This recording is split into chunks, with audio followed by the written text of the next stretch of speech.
Hello guys, so ayan, hindi po tayo pumasok ng regular hour. So 11 o'clock ang pasok natin. Nagpa-check up muna tayo ng mga kati-kati sa katawan, and then anong tawag nun, after that 9:30 yung bus natin. Tapos kasasakay lang natin. Ayan, kala ko malapit na. Nag-drop ako, bumaba ako. Malayo pa pala, napasubo ako masyado.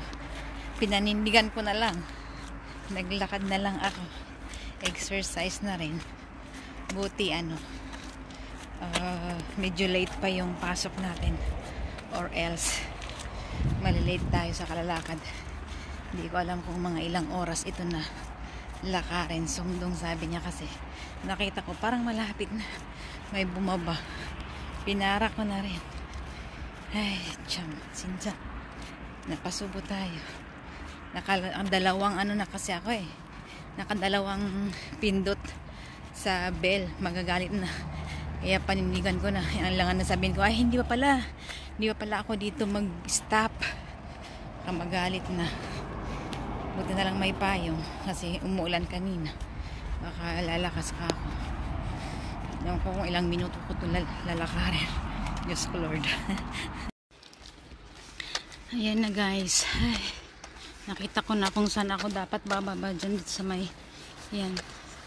Saguri. Ito sana pang-5 bus stop. Wow, layo rin ng nilakad ko Bumaba ako sa unang bus stop pa lang, kasi tingin ko may Saguri na siya.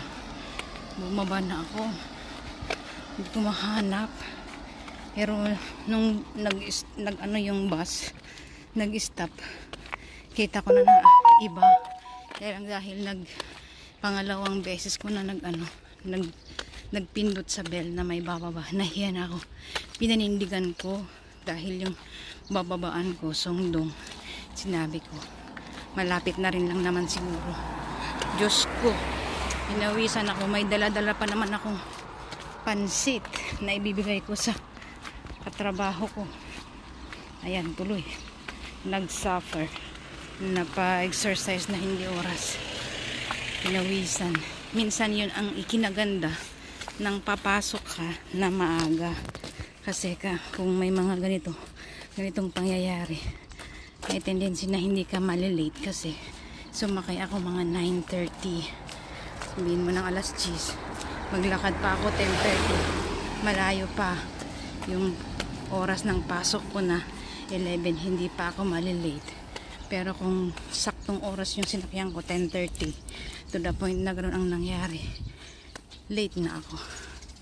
Magagalit na sila, kasi yun ang sinabi mo sa opisina, na pasok ka ng ganong oras. Nagpa-hospital naman tayo. Ito yung enter na dito ko nag-enter pa papasok pag gamit yung bus bus ng company. Nagbus ako ng ng Shina bus, ng city bus. Yun yung kailangan alam mo yung nalito ako. Pangalawang beses ko itong ginawa. Nung una, natsambahan. Sabi ko, dito na ba nabasa ko, kasi minsan magagalit sila kung nakita mo na yung babaan mo tsaka ka magpindot. Magagalit sila, doon ka na nila ibababa doon sa pangalawang bus stop. Kaya gusto nila, pag nagpipindot ka ng bell, sure mo yung bababaan mo. So before yung bababaan mo, magpindot ka na. Yun ang gusto nila. Kaya dahil narinig ko yung place na bababaan ko, parang ito na, kasi nga tinitingnan ko nga yung mga parang may papasok, Saguri, ganyan. Parang same. Tamang-tamang may bumara. Kaysa malampas ako, bumaba na rin ako. Diyos ko, na malayo pa pala. Ito naman, hanggang sa trabaho mga 7 minutes naman ang lakad. Kasi may mga pumupunta naman doon labas Pero depende kung saan galing. Tsaka may oras. Kapag galing sa amin, diretso na siya sa Shine, sa city, kung saan yung palengke. Daanan lang dito. Ay, pinawisan ng hindi oras. Maganda rin sana. Buti na lang may payong ako. Or else, pinawisan na ng tagatak. Pero mabigat yung bit-bit ko. Andun yung tubig ko. Bumili ako ng lemon tea dahil yan, mag-sightseeing na lang tayo sa mga damo-damo. Damo-damo ng Korea. Maraming pine trees. Bumili ako ng Lipton tea dahil uminom ako ng gamot. Yun, inantok kasi ako. Tapos pagdilat ko, akala ko nandito na. Nagpindot na ako. Mali pa pala. Sabi ko sorry, hindi pa pala. Susunod, narinig ko na yung babaan ko. Santal, nakakain ito parang talgi na, pero hindi ko type, talgi na wild, kasi tumutubo lang dyan sa dito sa Korea. Marami silang kinakain na ang tawag nun, gulay-gulay sa gubat. Hindi natin alam. Marami kasing alam ng matatanda. Ay, nakarating din. Papaano dapat dito sa ating babaan. Ay, naligo ako. Nilamig ako. Naligo ako. Dahil sabi ko, dahil sa kati-kati, naligo ako. Pagpasok ko sa sasakyan, nilamig ako. Dahil the aircon. Pagbaba ko ng sasakyan, tagatak ako ngayon ng pawis. Dahil sa katangahan, naglakad. Hindi natandaan. Wala na kasing bus stop dito. Pag nagkamali ka rin ng pindot dito at hindi mo rin napansin yun, hindi mo pinindot agad, lampas ka na naman doon, balik ka na naman. Pero at least, kung sakali, isang bus stop lang yung dadaanan ko. Dito, yung ko, dinaanan ko, Diyos ko Lord, pang-limang bus stop sana yung babaan ko. Bumaba na ako sa unang bus stop. Ang daming talgi. Pero kung may kasama ako, titikman namin yun. Malumlum pa yung sapatos ko sa sa putik. Ko nang lapitan, guys. Yan. Ito. Itong mga na yan, damo-damo. Suknamul, sabi nila dyan. Pwede nilang gawing tagtarin nila yan, giling nila yan, tapos haluan nila ng rice cake, tapos yun yung ginagawang, yung nilala ko kahapon, pinicturan ko, yun yung ginagawa nilang rice cake na may kulay green. Yun, kaya yung iba sinasabi nila ketok daw, kasi mahilig sila sa rice cake dito. Tok ang tawag nila dito sa Korea, ang rice cake. Tapos pag nasabawan naman yung rice cake, tok cook, kasi cook ang sabi nila sa mga sabaw. Kaya yan, hindi naman yan tinanim kusang tumutubo lang yan sa mga ganitong panahon. Kaya nagkakaroon sila dito ng mga rice cake na iba't ibang kulay, kasi kung ano-anong nilalagay nila na gulay-gulay, pampakulay. Tapos yung naman, yung anong tawag nun, violet naman na rice cake nila, yun, hinahaluan din nila yan ng blueberry, kasi meron kaming kasama na meron siyang blueberryhan. Nagbenta siya sa amin ng sale, tapos nagbigay din siya ng rice cake. Tapos yun nga, kulay violet, tingnan din, nakakaaliw, maganda sa mata, tapos parang ang sarap kainin. Pero kung tutusin, ang lasa niya same lang din, matamnay, kasi kontrolado naman nila ang lasa. Hindi rin masyadong matamis, hindi rin masyadong maalat kasi almost same sila ng mga panlasa. Kapag ka masyadong matamis ayaw nila, yung mga masyadong maalat ayaw din nila kasi concern sila sa kanilang health. Kunwari pag maalat sa high blood daw, pag matamis daw sa diabetic. Kaya hindi mo mapapakain yung mga matatanda ng ganon. Tapos yung mga bata-bata din ayaw din kasi gusto nila dito sexy, maliban na lang sa akin at sa mga iba na hindi makakontrol ng pagkain dahil hindi makakain sa atin noon ng mga masasarap, walang pambili. May bird doon. Tapos yun, kain doon, kain dito. Tapos pag nakain sila ng karne dito, laging may dahon ng sangcho, yung yung lettuce. Sa atin kasi wag karne taba pa talaga with sabaw. Sa kanila yung sabaw nila, sabaw lang, lagyan nila ng sabaw ng pwedeng mga fishes, lagyan nila ng mga sprout munggo, ganyan. Uso sa kanila yung may pagkain, meron side dishes, tapos main dish, tapos meron pang sabaw. Sa atin kasi tubig okay na yun ng walang sabaw, lalo na pag tanghali. Minsan karamihan gusto nang natin sabaw sa umaga. Tanghali kasi mainit, wag na, mag coke na, ganun. Maliban lang kung sabaw ng sinigang, yan, sarap na sarap karamihan. Ay, kayang oras na, Diyos ko Lord, lakad pa mo umaraw.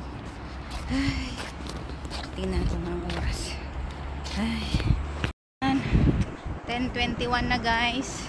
So bilis-bilisan ko kasi inom pa ako ng tubig, magdamit pa ako, ihi pa ako. Dapat andun na ako ng 10:30 para pagpasok ko at least mga 10:45, 10:40 ganyan. 10:21 na Oh my God, salamat sa Panginoon, kahit papaano nakahabol tayo ng tamang oras.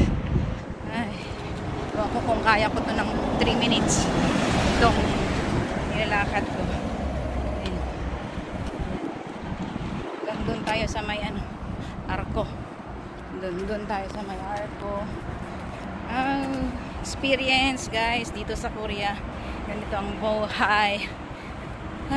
May nabasa ako sa Facebook Reels, content creator, wag daw isipin yung pagod, isipin daw yung sahod. Malamang ganun nga dahil mukhang pera nga tayo, dahil nung nandun tayo sa Pilipinas, kahit na anong gusto mong trabaho na pasukin, hindi ka naman pwede dahil meron silang age limit. Yan. Tapos graduate ka ng college kasi hindi ka rin pasado, hindi ka rin pinalad, wala kang license, laglag ka na naman, kaya sayang yung pagod mo ng ilang taon. Diploma na lang din ang palakpak mo, ganon. Kaya yung mga iba pag-asa na lang nila mag OFW, ganyan, para may pag-asang kumita ng pera. Kaya ngayon na nandito tayo, wala tayong choice kundi magtiis. Dahil hindi tayo marunong mag-drive, wala tayong sasakyan, lalakad tayo ngayon. At dahil sa nagkamali tayo ng pagpindot ng dapat na babaan, hindi natin kabesado, kaya ganun. Ganun guys. Kaya saludo ako sa mga Pilipina na katulad ko na na-citizen agad. Good luck sa inyo. Saludo ako sa inyo. You have all the benefits. Tapos mga pinalad na may sasakyan, sana all na lang. Mapapasana all na lang ako. At least pinuri ko kayo, di ba? Huwag nyo na akong kutsain. Maawa naman kayo. Pero kahit laitin nyo ako to the max, it doesn't matter. Normal na yan. May mga taong mapanglait. May napuwing sa mata ko. Tanggalin ko muna. Yan. Ay, tuloy ang lakad, tuloy ang buhay. Ay, good. Pag Masdan natin ang mga paligid. Kakaaliw din ang paligid. Lalo na pag ganitong spring. Nagsilabasan ang mga iba't ibang kulay ng trees. May kulay red, yellow, tapos mga bulaklak. Yan. Kaya lang, may panahon yan. Pag nagsawa ulit, maglaglag ulit ang mga leaves, tapos mag-winter na naman, snow na naman ang nasa ibabaw niyan. Tapos kapag ka, ayun, magsa-summer. Summer na yun. Kaya pa, uso ang mga damit na panipisan. Panipisan. Ay, hope ko. Inom ako mamaya pag nandun na ako sa locker natin. Takpan natin ang yung isa kasing kamay ko ang humawak. Takpan natin ng maigi para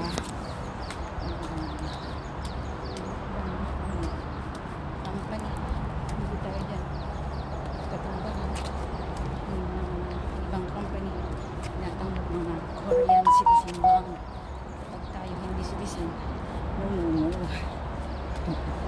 Hindi ka nang nakakaintindi ng Korean ito pa citizen wala na tabingin na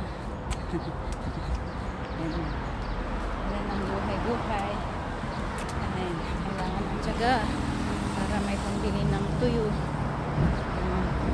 Tapos kung may nakaramdaman may pambili sa katawan. Ay, nakahinga ng malalim. Kanina natatakot ako, mag-isa lang akong tao, wala akong makakalubong. Hindi kasi usong naglalakad dito. Karamihan may car. Tapos kung may naglalakad man, dyan lang ang bahay. Mga matatanda, ganyan. Punta lang dyan sa tanim-tanim nila, kukuha na kung ano-ano. Pero mga katulad ko, naku, lalo na pag ganitong oras, wala na naglalakad. They don't care. Sabi ko sana, tamang daan yung nadaanan ko. Kasi may mga kaliwat kanan. Sabi ko, papuntang ano to. Diyos ko, Lord. Mga kaganapan. Hindi mo ma-imagine. Ay, Diyos ko. Gusto naman mga subscriber natin dyan. Sana nasa mabuti kayong kalagayan. Tapos, you are enjoying your day. Kung naman yung mga hinagpis, karamdaman. Lahat tayo, ipagpasa Diyos na lang natin. Dahil lahat tayo may problema. Dinadaan na lang sa simpleng katuwaan. Kay manood o wala. Tayo na lang din manood. Sarili natin. Inisip natin, ganito ako noon. Ganito mga kasiyahan ko noon. Mga activity ko noon. Ganun. Last year, ganito, ganyan. Ngayon ay ganap. Patayin ko na guys, kaya ganito na tayo. Wala na rin akong masabi. Pagod na rin ang ating kamay sa paghahawak ng cellphone. Ay, laki-laki ng hakbang ko tagal pa rin dating sa ating karuroonan. Ay, Diyos ko Lord, napaihit ulit ako na oras.